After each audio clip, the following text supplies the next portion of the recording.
नीतीश कुमार के समर्थन में जेडीयू के विभिन्न बड़े नेता मोर्चे पर उतर आए हैं क्योंकि बीजेपी ने नीतीश कुमार की माफी मांगने के बाद भी नीतीश कुमार को माफ नहीं किया। बीजेपी अब अड़ गई है कि आप तो इस्तीफा दे दीजिए बस। आपत्तिजनक सदन में बयान नहीं किया। हर आदमी जानता है, अपने बाल बच्चा का शादी ब्याह करता है तो अपने बाल बच्चा का शादी ब्याह करता है तो अपने वंश को बढ़ाने के लिए न करता है। तो मुख्यमंत्री जी ने कहा था इसमें कोई विवाद है, जिसको कुछ नहीं मिलता है उसको यही सब विवाद नजर आता है। क्या इस देश में कॉन्डोम का प्रचार नहीं होता है? क्या देश में सेक्स एजुकेशन के प्रति लोगों को चर्चा नहीं होती है? अब देश आगे बढ़ रहा है। वो व्यक्ति अगर कुछ ऐसा बोल भी दिया जिससे उनको लगा कि अगर ये उचित नहीं लगा लोगों को, तो उन्होंने क्षमा भी मांगा। उसके बाद भी भारतीय जनता पार्टी के लोग ये कर रहे हैं। ये नहीं चाहते हैं कि ये जो आरक्षण की जो संख्या 65% हुई और 10% ईबीसी, ये नहीं चाह रहा है कि ये जनता के बीच में जाए। तो ये नीतीश कुमार को कि ये बोल दिए वो बोल दिए। वो प्रजनन दन को रोकने में अपनी पूरी भूमिका निभाएगी और उसका कैसे रोक सकती है उसके लिए उन्होंने एक उदाहरण दिया है। तो भाई आजकल तो जो प्रजनन दर रोकना है उसमें तरह तरह की बात कही जाती है, परिवार नियोजन भी लोग कराते हैं। और बिहार के मुख्यमंत्री जी ने परिवार नियोजन पर उतना बल नहीं दिया, बल्कि उन्होंने बल दिया कि जो लड़कियां हैं उसको हमको शिक्षित करना है। तो उसी को पूरी तरह से एवर्ण करने के लिए आइए इस समय हम आपको सीधे पटना लिए चलते हैं। हमारे संवाददाता रोहित सिंह हमारे साथ जुड़ चुके हैं। हम दोबारा जाएंगे, लेकिन इस वक्त देखिए नीतीश कुमार का माफीनामा हम आपको दिखा रहे हैं ग्राफिक्स के द्वारा।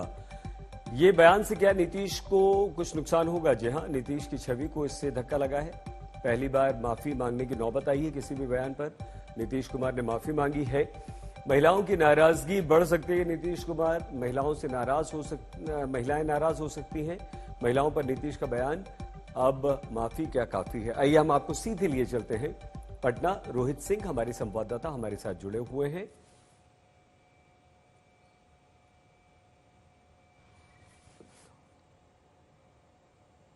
रोहित, क्या डैमेज कंट्रोल होगा इससे, इस बयान से, इस माफी से नीतीश की?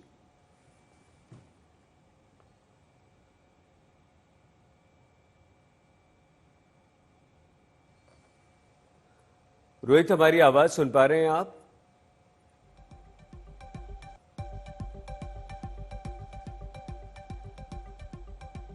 हमारे संवाददाता रोहित सिंह से हमारा संपर्क यहां पर नहीं हो पा रहा है, लेकिन बीजेपी क्या कुछ कह रही है हम सुनवाते हैं।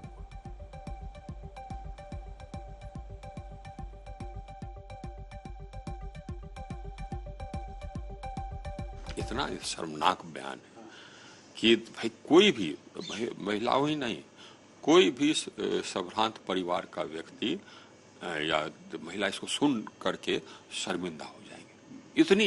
इतनी यह गलत तरीके का यह बयान है कि आप इसको किसी अपने परिवार के साथ, बाल बच्चों के साथ, पोता पोतियों के साथ आप इसको सुन नहीं सकते।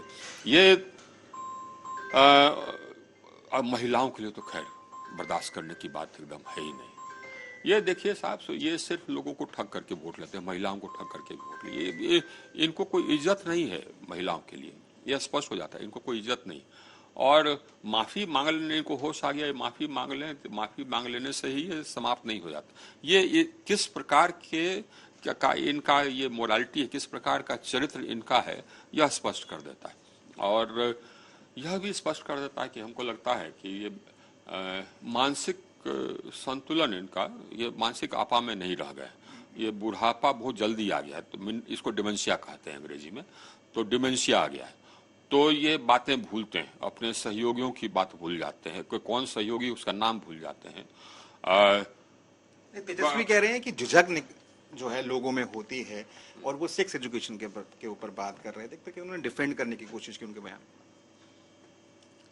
देखिए साहब, मैं तो यही पूछना चाहूंगा कि क्या लालू यादव अपने बेटियों के साथ ये बयान सुनेंगे? बेटियों के सामने ये बयान सुनेंगे? क्या लालू यादव अपने पोतियों के सामने यह बयान सुनेंगे? कोई भी परिवार ऐसा भ्रांत परिवार ऐसा बयान सुन करके शर्मिंदा नहीं होगा क्या? महिलाओं की नाराजगी का खतरा नीतीश कुमार पर मंडराता हुआ दिखाई दे रहा है। राष्ट्रीय महिला आयोग की अध्यक्ष रेखा शर्मा भी नीतीश कुमार बिहार के मुख्यमंत्री के इस बयान की निंदा कर रही हैं। मुझे लगता है कि कोई भी कंसर्न नहीं था कि वो कह क्या रहे हैं। अगर उनको नॉलेज देनी थी तो बहुत सारे तरीके हैं जिस तरीके से वो नॉलेज दे सकते हैं। एक्शंस और वर्ड्स दोनों ही बहुत भद्दे थे और एक भद्दे मजाक की तरह थे। पूरी महिलाओं को उससे शर्म आई और वो सुन नहीं सकती हैं। वर्स्ट इज स्पीकर ने अभी तक एक्सपंज नहीं किए हैं उनके, और आज भी वो मीडिया में दिखाए जा रहे हैं, बार बार रिपीट हो रहे हैं उनके डायलॉग्स। मुझे पता चला है, अभी मैंने देखा कि उन्होंने मीडिया के सामने एक छोटे ग्रुप के सामने माफी मांगी। वो भी इतनी सब बात होने के बाद केवल माफी मांगना एक उसका उपाय नहीं है। एआईएमआईएम के अध्यक्ष असदुद्दीन ओवैसी की इस मामले में प्रतिक्रिया सामने आई। विधानसभा जो होती है एक बड़ी सेक्रेट जगह होती है। वो एक आम रोड पर बैठकर या किसी घर में घर की चार दीवार में बैठकर गुफ्तगू करने की जगह नहीं है। वो उसका एक मुकाम होता है, उसका एक इकबाल होता है, और वो एक प्रदेश के मुख्यमंत्री हैं, वजीर आला हैं, और वहाँ पर वो इस तरीके से जिस तरीके से उन्होंने कहा है, बिल्कुल ही एक वल्गर किस्म की लैंग्वेज थी।